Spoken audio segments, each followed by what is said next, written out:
ஹரஹர நம பார்வதி பதஜே ஹரஹர மகாதேவ. தென்னாருடைய சிவனை போற்றி, எந்நாட்டவர்க்கும் இறைவா போற்றி.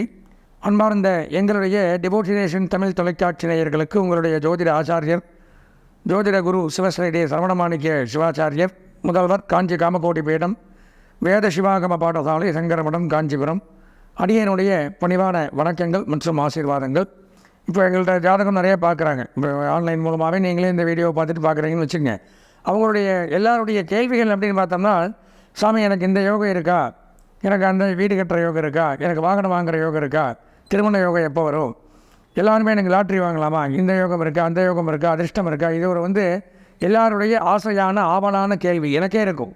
என் ஜாதகத்தை பார்த்து எனக்கு இந்த யோகம் இருக்கா, நமக்கு எப்போ இந்த காரியம் நடக்கும், இப்படியே தான் இருக்குமா, எனக்கு யோகமே கிடையாதா, அவன்லாம் பாரு எங்கூட தான் படித்தான், எங்கூட தான் இருந்தான், இப்போ அவன் பெரிய பொசிஷனில் இருக்கான், நாம் மட்டும் ஏன் இப்படி இருக்கோம். அப்போது அந்த யோகங்கள் அப்படின்னு எடுத்துட்டோம்னா, ஜாதக ரீதியாக பிரித்து பார்க்கும் பொழுது 300 வகையான யோகங்களை சொல்கிறார்கள். அதில் பார்த்தோம்னா ஒரு 30 வகையான யோகங்கள் மெயினாக முக்கியமான யோகங்களாக கருதப்படுகிறது. அந்த 30 வகையான யோகங்கள் யாராருக்கு எந்தெந்த நேரத்தில் எப்பப்போ கிடைக்கும் அப்படிங்கிறத நம்ம தெரிஞ்சுக்கிறோம். பார்த்தோம்னா அந்த யோகங்கள் அப்படின்னு பார்த்தோம்னா, ஜாதகத்தில் ஒரு கிரகத்திற்கும், ஒரு கிரகம்னா ஜாதக கட்டத்தில் ஒரு கிரகத்திற்கும் மற்றொரு கிரகத்திற்கும் இருக்கக்கூடிய சம்பந்தத்தை பற்றி தான் சொல்லக்கூடியது இந்த யோகங்கள். அதனுடைய பார்வையோ சேர்க்கையோ அல்லது அதோட வீட்டில் பரிவர்த்தனையோ, நான் ஒவ்வொரு தடவை ஒவ்வொரு பதிவுலையும் சொல்லுவேன், ஒவ்வொரு கிரகத்துக்கும் ஒரு வீடு சொந்த வீடுன்னு. சூரியன்னா சிம்மராசி சொந்த வீடு. இப்போ சிம்மத்தில் இருக்கக்கூடிய சூரியன் கடகத்தில் இருந்தால் கடகம் சந்திரனோட சொந்த வீடு, கடகத்தில் இருக்கிற சந்திரன் சிம்மத்தில் இருந்தால் பரிவர்த்தனைன்னு பேர். இவரோட வீட்டில் அவரும், அவர் வீட்டில் இவரும் இருந்தால் பரிவர்த்தனை. அப்போ அந்த பரிவர்த்தனையாகி 5ஆம் இடத்துல குரு இருக்குது, 4ஆம் இடத்துல கேது இருக்குது, இப்படியெல்லாம் இருந்தால் உனக்கு இந்த யோகம் ஏற்படும். இப்படிங்கிறத பற்றியெல்லாம் தெளிவாக சொல்கிறது தான் இந்த ஜாதக யோகங்கள் அப்படிங்கிற தலைப்பு. அதாவது கிரகங்கள் மற்றொரு கிரகத்திற்கும் இருக்கக்கூடிய கிரகத்திற்கும் உள்ள சம்பந்தங்களை பற்றி சொல்லக்கூடியது. அதில் பார்த்தோம்னா சந்திர யோகங்கள் அப்படின்னு சந்திரனை வைத்து சொல்லக்கூடியது ஒரு 5 விதமான யோகங்கள் ஏற்படும்.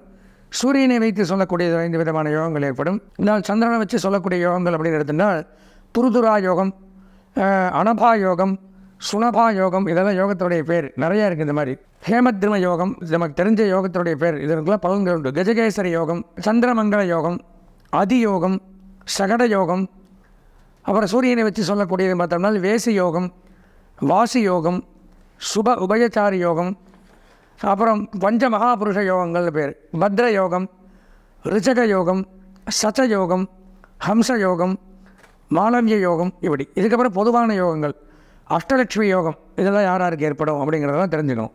தர்ம கர்மாதிபதி யோகம், அகண்ட சாம்ராஜ்ய யோகம், வசுமதி யோகம், குரு சண்டால யோகம், காலசர்ப்ப யோகம், விபரீத ராஜயோகம், நீச்சபங்க ராஜயோகம். நான் சொன்ன 300 யோகங்கள் இதெல்லாம் முக்கியமான யோகங்கள். இதெல்லாம் இருந்தால் ஏழையும் பணக்காரனாகலாம், பணக்காரன் மேலேயாகலாம், நோயற்றவனும் நோய் இல்லாதவனாகலாம், நோய் இல்லாதவன், இந்த மாதிரி இப்போ பல பிரச்சனைகள். இந்த யோகங்கிறது அந்த காலகட்டத்தில், அந்த தசாபதி காலகட்டத்தில் எந்த நேரத்தில் நமக்கு அந்த யோகத்தை கொடுக்குறாரோ அந்த நேரத்தில் அப்படியே தலையெல்லாம் மாற்றிப்போம். நல்லவனை கெட்டவனாக்கும், கெட்டவனை நல்லவனாக்கும். இதெல்லாம் இந்த யோகத்தை வச்சு நடக்கிறது தான்.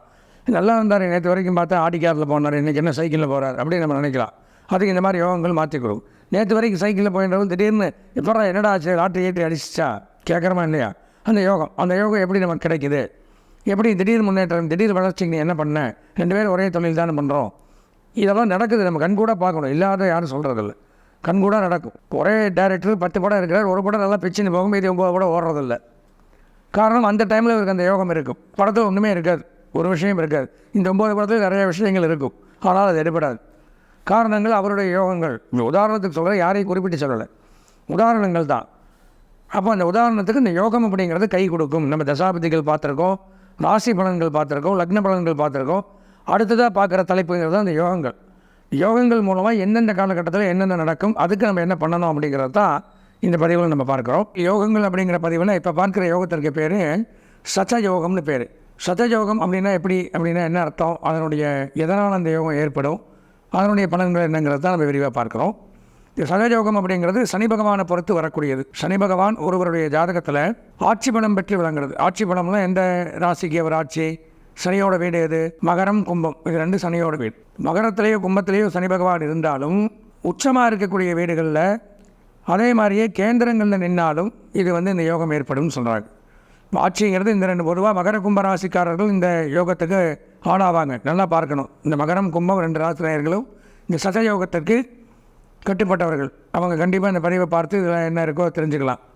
அதே மாதிரி உச்சம், சனி பகவான் உச்சம் அப்படிங்கிற வீட்டையும் பார்க்கணும். அதே மாதிரி கேந்திரத்தில் எங்கே இருக்கார் உங்கள் ஜாதகத்தில் அப்படிங்கிறதையும் பார்க்கணும். அப்போ சொந்த ஜாதகத்தை பார்த்தா தான் இந்த யோகத்தான பலன்களை நம்ம எப்படி தெரிஞ்சுக்கலாங்கிறத கண்டிப்பாக முதல்ல தெரிஞ்சுக்க முடியும். இந்த யோகம் சதயோகத்தினால சனி பகவான் என்ன பண்ணுறாரு அப்படின்னு பார்த்தோம்னா, படிப்பு ரீதியான பிரச்சனைகளை போக்கக்கூடிய ஒரு தோஷம். நல்லா தெரிஞ்சுக்கணும். ஒவ்வொரு யோகமும் ஒவ்வொரு பிரச்சனைகளையும் சால்வ் பண்ணுது. நம்ம பார்க்க தான் தெரியுது. ஒவ்வொரு யோகமாக பார்த்துன்னு வரோம். ஒன்று உத்தியோகம், தொழில், வியாபாரம், திருமணம், குழந்தைகள், தொழில், இந்த மாதிரி ஒவ்வொன்றா குறிப்பிடுது. அதில் பார்க்கும் பொழுது சதயோகம் அப்படிங்கிறது கல்வி சம்பந்தமான யோகம். நல்லா குழந்தைகளுக்கு கல்வி மந்தமாக இருக்கக்கூடியவர்களுக்கு இந்த யோகம் உதவி பண்ணும். அல்லது உயர்கல்வி கற்கக்கூடிய அவங்களுக்கு நான் இந்த படிப்பு தான் படிக்கணும், கல்வியில் நான் இதைத்தான் எடுத்துக்கணும். நிறைய பேர் ஒவ்வொரு ஆசை ஆம்பிஷன் இருக்கும். ஒருத்தருக்கு இன்ஜினியர் ஆகணும் இருக்கும், டாக்டர் ஆகணும் இருக்கும், டீச்சர் ஆகணும் இருக்கும், ஒருத்தர் விஞ்ஞானி ஆகணும் இருப்பான். இந்த மாதிரி ஒவ்வொருத்தருக்கும் ஒவ்வொரு ஆம்பிஷன், ஸ்போர்ட்ஸில் ஜெயிக்கணும்னு இருப்பான். இப்படியெல்லாம் இருக்கக்கூடிய தன்னுடைய கல்வி கனவுகளை நிறைவேற்றணும்னா இந்த யோகம் இருக்காங்கிறது ஜாதகத்தில் பார்க்கணும். அநேகமாக முக்கால்வாசி மாணவர்களுக்கு இந்த ஜாதகத்தை பார்த்து இந்த யோகம் இருக்காங்கிறது நம்ம தெரிஞ்சுக்கிறது நல்லது. சதயோகம் கல்விக்கு இந்த யோகம் உறுதுணையாக இருக்கும். நல்லா தெரிஞ்சுக்கணும். கல்வித்துறையில் பணியாற்றக்கூடியவர்களுக்கும், ஆசிரியர்கள், எஜுகேஷனல் டிபார்ட்மெண்ட் ஒர்க் பண்ணக்கூடியவர்கள், மினிஸ்டர், உயர்கல்வித்துறை, பள்ளிக்கல்வித்துறை, இதிலெல்லாம் டீச்சர்ஸ் மட்டும் கிடையாது, அதுக்குன்னு தனித்துறையே இருக்குது, மினிஸ்ட்ரியே இருக்குது. அதில் அதிகாரிகளும் இருப்பாங்க. அவங்களுக்கு இந்த யோகங்கள் கண்டிப்பாக சூட் ஆகும். அவங்களும் இந்த ஜாதகத்தை, சொந்த ஜாதகத்தை பார்த்து இந்த யோகம் இருந்தால் அந்த துறையில் எவ்வளவு பதவி உயர்வு, எந்த ஹை வரைக்கும் போஸ்ட் வரைக்கும் நம்ம போகலாம், எத்தனை நாள் பணி இருக்கலாம், இப்படி எல்லாமே இதில் வச்சு நம்ம தெரிஞ்சுக்கலாம். ஓகேங்களா? இப்போது சொத்துக்கள் இயற்கையாக கிடைக்குமா? படிப்பு மட்டும் இல்லை, இயற்கையாகவே சொத்துக்கள் அவங்களுக்கு நிறைய கிடைக்குமா? இந்த சதயோகம் இருக்கிறதுனால இந்த யோகம் இருக்கிறவங்களுக்கு சொத்துக்கள் படிப்படியாக சொத்து சேர்த்தால் அவரே ஒரு 5-6 வீடு வாங்கக்கூடிய அமைப்புகளும் ஏற்படுமா? ஸ்திரமான அசையாத சொத்துக்களை அனுபவிக்கக்கூடிய தன்மை அப்படிங்கிறது இந்த சதயோகம் அப்படிங்கிறது கொடுக்குது. அதுக்கப்புறம் பார்த்தோம்னா வாகன யோகம் அப்படிங்கிறதையும் கொடுக்குது இந்த யோகம். சகன யோகம், சகனம்னா வாகனம். இப்போ வாகனங்கள் வாங்கக்கூடிய அமைப்பு, சொத்துக்கள் வாங்கக்கூடிய அமைப்பு, இதெல்லாம் இந்த சதயோகத்தினால ஏற்படுது. பெரிய உத்தியோகம், பெரிய பதவிகள் வகிக்கிறது, பெரிய உத்தியோகத்தில் இருக்கிறது. 1000 ரேஞ்சில் இருக்காமல் அவன்கிட்ட நெருங்கவே முடியாது அப்படின்னு சொல்கிறோம்ல. ஒரு பெரிய பதவிகள், சொல்லக்கூடிய பதவிகள், பெயர் சொல்லும் பதவிகள், இப்படிலாம் இருக்குது. அந்த மாதிரி பதவிகளை வகிக்கக்கூடிய தன்மைகள் இந்த சதயோகம் கொடுக்குது. ஆயுள் தீர்க்கம், இந்த சதயோகம் இருந்ததுனால் நீண்ட ஆயுளை பெறக்கூடிய அமைப்புங்கிறத கொடுக்குறாரு. அப்போது இந்த யோகம் நமக்கு இருக்கா அப்படிங்கிறத தெரிஞ்சுக்கணும். சனி ஆட்சி பலம் பெற்றிருக்கணும், உச்சமாக இருக்கணும், கேந்திரத்தில் நிற்கணும். இதெல்லாம் உங்களுக்கு தெரியாது. ஆட்சின்னா என்ன, உச்சம்னா என்ன, நீச்சம்னா என்ன, கேந்திரத்தில் இருக்காராங்கிறதெல்லாம் ஒருத்தர் தனியாக தெரிஞ்சுக்க முடியாது. ஜாதகம் பார்த்து தான் தெரிஞ்சுக்கணும். அப்படி இருக்கும் பொழுது பார்த்தால் கண்டிப்பாக இதுக்கு சனி ஆட்சி அப்படின்னா நான் சொன்ன மாதிரி மகரம், கும்பம் இந்த 2 ராசிக்காரர்களுக்கு இந்த யோகம் வரும். அப்போ அவங்க கண்டிப்பாக இந்த பதிவை பார்த்துட்டு சொந்த ஜாதகத்தை பார்த்து தெரிஞ்சுக்க வேண்டிய அவசியத்தில் இருக்கும். அதுபோக கல்வியில் மந்தமாக இருக்கக்கூடிய குழந்தைகள், கல்வித்துறையில் பணியாற்றக்கூடியவர்கள், வாகன சம்பந்தமான தொழில் பண்ணக்கூடியவர்கள்லாம் இந்த யோகம் இருந்தால் முன்னேறலாம். அப்போ இந்த யோகம் நமக்கு இருக்கா அப்படிங்கிறத இந்த ஜாதகக்காரர்கள் கண்டிப்பாக இந்த சொந்த ஜாதகத்தை பார்த்து சதயோகம் நமக்கு இருக்கான்னு பார்க்கணும். இப்போ என்ன பண்ணணும், இந்த வீடியோவில் தெரிகிற என்னுடைய தொலைபேசி எண்ணுக்கு நீங்கள் கண்டிப்பாக தொடர்பு கொண்டு உங்கள் சொந்த ஜாதகத்தை அனுப்பிச்சி வச்சா நம்ம ஜாதகத்தை பார்த்து என்னென்ன தோஷங்கள் இருக்குங்கிறதையும் தெரிஞ்சுட்டு என்னென்ன யோகங்கள் நமக்கு இது மட்டும் இல்லை மற்ற யோகங்கள் நிறையா இருக்கும் அதையும் கணித்து இந்த காலகட்டங்களில் இந்த தசாபுத்தியில் இந்த யோகம் உங்களுக்கு கை கொடுக்கும். அந்த நேரத்தில் நீங்கள் இந்த காரியங்களை செய்தால் பலவிதமான நன்மைகளை அடையலாம் அப்படிங்கிறத தெரிஞ்சுக்கலாம். எனவே மகர கும்பராசி நேயர்கள் மற்றும் அனைத்து நேயர்களும் இந்த யோகத்தை பற்றி அடையணும், கல்வி கேள்விகளில் சிறந்து விளங்கணும், கல்வித்துறையில் சிறந்து விளங்கணும், வாகனத்துறையில் சிறந்து விளங்கணும்னா கண்டிப்பாக நீங்கள் என்னை தொடர்பு கொண்டால் இந்த விஷயங்களை பற்றி தெளிவாக துல்லியமாக தெரிஞ்சுக்கலாம் என்பதை கூறி ஆசீர்வதித்து விடைபெறுகிறேன். நன்றி, வணக்கம்.